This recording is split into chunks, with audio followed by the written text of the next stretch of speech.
नमस्कार, स्वागत आहे तुमचं सगळ्यांचं आपल्या यूट्यूब चॅनलवर. तर आता आपण नाश्त्याचा छान असा प्रकार बनवणार आहोत. त्यासाठी इथे आपण एक कढई घेतली. कढई आपल्याला जाडबुडाची घ्यायची. त्याच्यामध्ये आपण साधारण 1.5 वाटी इतकं पाणी घालून घेतलेलं आहे. तर तुम्ही ग्लास किंवा वाटी किंवा कपच्या साहाय्याने प्रमाण सेट करू शकता. त्यानंतर इथे आपण ओवा घेतलेला आहे. 1 चमचा ओवा हातावर थोडा क्रश करून मग ह्याच्यात घालायचं आहे.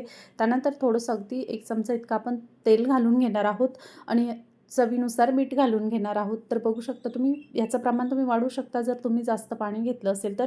त्यानंतर इथे आपण उकळी आल्यानंतर इथे कोथिंबीर घालून घेणार आहोत आणि छान अशी आपल्याला उकळी येऊ द्यायची आहे. त्यानंतर इथे आपण 1 वाटी इतकं तांदळाचं पीठ घालून घेणार आहोत.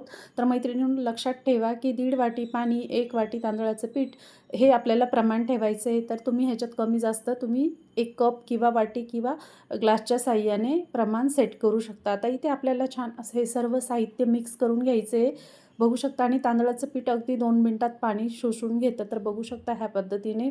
आता इथे आपण 2 मिनिटं बंद करून देणार आहेत गॅस आणि 2 मिनिटं वाफवून घेणार आहोत. त्यानंतर 2 मिनिटानंतर इथे आपण एका प्लेटमध्ये किंवा एका ताटामध्ये आपण हे पीठ काढून घ्यायचे आणि एक असं छान असायचा गोळा तयार करून घ्यायचा आहे. आणि हे गरम असतं त्याच्यामुळे हाताने न करता आपल्याला इथे वाटीच्या साहाय्याने छान असं मिक्स करून घ्यायचं. तर बघू शकता आता इथे मी एक गोळा तयार करून घेतलेला आहे. अगदी झटपट असं बनवून तयार होतो हा पदार्थ.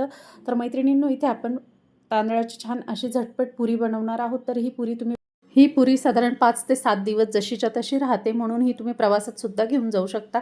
तर मैत्रिणींनो, तांदळाच्या पिठाला आपण जेव्हा लाटतो ना, तेव्हा त्याला आजूबाजूने कडेने क्रॅक येतात. तर आपल्याला अगदी पातळ लाटून घ्यायची ही पुरी आणि वरून आपल्याला एखादी वाटी घ्यायची आणि वाटीने छान असा आकार करून घ्यायचा आहे. तर बघू शकता तुमच्याकडे वाटी, ग्लास असेल ना, त्या पद्धतीने तुम्ही ह्याचा आकार सेट करून घेऊ शकता. तर बघू शकता छान अशा आपल्या इथे पुऱ्या तयार झालेल्या आहेत. साधारण 5 ते 7 पुऱ्या मी इथे बनवल्या आहे. बाकी नंतर बनवणार आहे तर तुम्हाला दाखवण्यासाठी.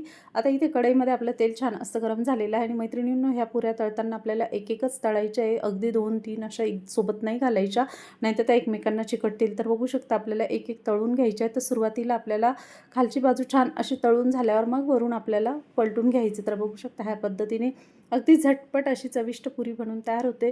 तर ही पुरी तुम्ही कुठल्याही चटणीबरोबर खाऊ शकता आणि चविष्ट अशी बनवून तयार होते. मुलांना तर खूप आवडते ही पुरी, तर बनवून बघा.